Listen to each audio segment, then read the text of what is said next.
Hi friends, আমি নলিনী চৌধুরী বলছি। তোমাদের একটা স্টেপ কাট দেখাচ্ছি, যেটা হচ্ছে খুব কম হেয়ারের ওপরে একটা কাটিং দেখাচ্ছি, যেটা সেকশন হালকার ওপরে করা হয়েছে। কারণ কি ফ্রন্টে একদম হেয়ার নেই, সেই কারণে হেয়ারটাকে একটু ঢেকে রাখা হয়েছে। দেখো, খুব আস্তে আস্তে এই কাটিংটা করা হচ্ছে, তোমরা দেখতেই পাবে, একটু সামনেটা দেখতেই পাচ্ছ, একদম হেয়ারটা নেই। তারপরে এই বাউন্সি লুক এনেছি। তোমরা দেখো, এই ধরনের কাটিং যারা ডিটেলস দেখতে চাও তারা আমায় কমেন্ট করে জানিও। আর আমি কিন্তু কোনো সেটিং ছাড়াই তোমাদের কাটিংটা দেখাচ্ছি।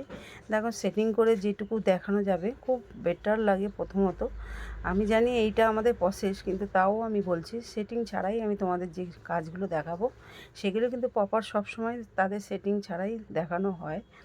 কারণ কি, বাড়িতে গিয়ে তো সেটিং সে সবসময় করে উঠবে না, প্রপারলি এই ধরনের কাটিংটাই তার সবসময় থেকে যাবে। এই জন্য আমি সেটিং করি না। তোমাদের কেমন লাগছে আমাদের জানিও, লাইক কমেন্ট শেয়ার তো তিনটেই করো।